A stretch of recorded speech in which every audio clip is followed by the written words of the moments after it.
it's not too repetitive, of last week's IGA meeting, but that index that the province was talking about for municipalities is out. Based on the evidence that's been provided to you from administration, how do you think Calgary will compare to other places? Well, I think Calgary should compare very well on any fair measure, on any fair index, because we track ourselves very carefully on benchmarking across Canada, in big cities, as well as across North America. You know, in my previous life, I spent a lot of time doing this kind of benchmarking work, and best practice in this is to use really reliable data sources, to really involve the people being measured in the conversation to make sure you're measuring the right things. And I'm sorry to say that's not really what happened here. This was just kind of sprung on us today. In fact, I've been in council and I haven't even seen it. So I have no idea what it says, but I will take the minister at her word that for the next iteration of this, they'll actually work with us to come up with an index that makes sense. I also wanted to ask you about your motion regarding delivery services. Yes. Can you shed some light in terms of what you want council to discuss? Sure. You know, I've been hearing for more than a year now that while these third-party delivery apps that people use to get food delivered to them are extremely convenient, they're also extremely expensive for the restaurant owners. I think most people don't know that they take up to 1/3 of your money as a commission. So you think you're only paying the delivery fee, but in fact you're paying quite a bit more. And for a lot of restaurants, this is the difference between making money and losing money on every order. So I've heard from a lot of restaurant owners that they're interested in capping these fees in this sort of unregulated marketplace. And that has been done in Ontario for the duration of this restrictions. And I think it's something that Alberta should be looking at as well. So in discussions with the province, they've suggested they would like a formal position from the City of Calgary, and that's what I'll be searching for today. Particularly as businesses have moved to delivery and takeout only, this really could make the difference for them for survival. I will remind folks that please order delivery and takeout from local restaurants if you've got the means. Just phone the restaurant first and ask them how they prefer. If you can do pickup, that's always better for them, lower cost, gets you out of the house for a minute. If you must do delivery, ask them how they want it to be delivered. I know I've called restaurants that have said, you know what, we're not that busy right now, I'll actually have one of our waiters run it over. And that just saves them a ton of money. So let's try and help them as much as we can. So how does this work then? Does the city have a number in mind or a percentage, or do you just say to the province, hey, we can help with this?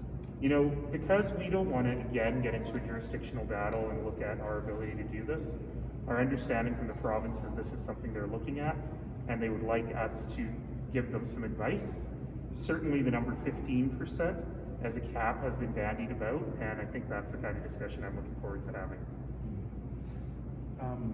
Based on what you know of this, is that something that's, well, what would the impact of a number like that be on the people who are doing the delivery? You know, they're very much part of the gig economy, so is that well, here's the funny thing, which is that there's not a lot of evidence that the money is flowing to the delivery drivers. You know, they're providing an important service and they deserve to be paid well for it. But this is just like the early days of ride sharing with Uber and so on, in that the money doesn't seem to be getting to the drivers. I think if it were getting to the drivers, people would be more comfortable. But ultimately, we want the restaurants to do well and we want the drivers to do well. I'm thinking if it's a haircut for Skip the Dishes, is it a haircut for the driver too? Well, you know, we'll see. They have to operate in a marketplace where they can get drivers. And so what we're trying to do is level the playing field a little bit here. At noon, Dr. Hinshaw said that the RT for Calgary for the last 7 days is sitting just below 1. Oh, thank goodness. I haven't seen those numbers yet myself, but the transmission rate, the R number, is our forward-looking number, because that gives us a chance of what will happen going forward. You want to get that down to close to 0.5. It's been hanging out at around 1.2 for some time. Getting that below 1 is critical. Getting that even a little bit less means that we'll really be flattening the curve, so it's something to keep an eye on. But maybe it means that the initial response to the new restrictions is actually working. Any word from CPS or Ottawa about this last weekend protest? No, I'm sorry, I haven't heard anything yet. The only thing I heard is that Saturday's protests were much smaller than expected, so maybe the message is getting through. Did you get any answers or satisfaction from Chief Neufeld about the police escort for those protests? I did, as a matter of fact. Thank you for asking.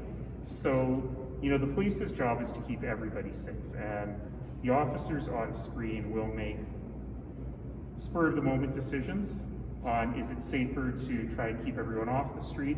Are they already on the street? So our job is to keep them from getting run over.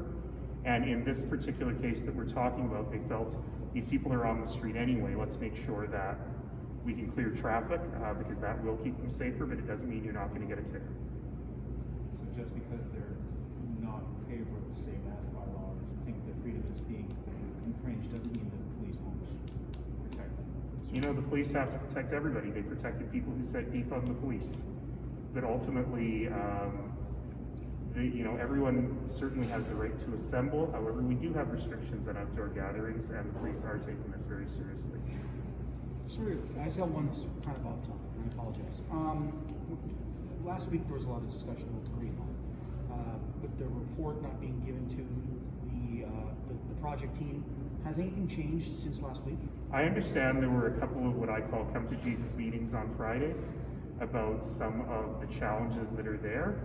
I will be satisfied when I see that report.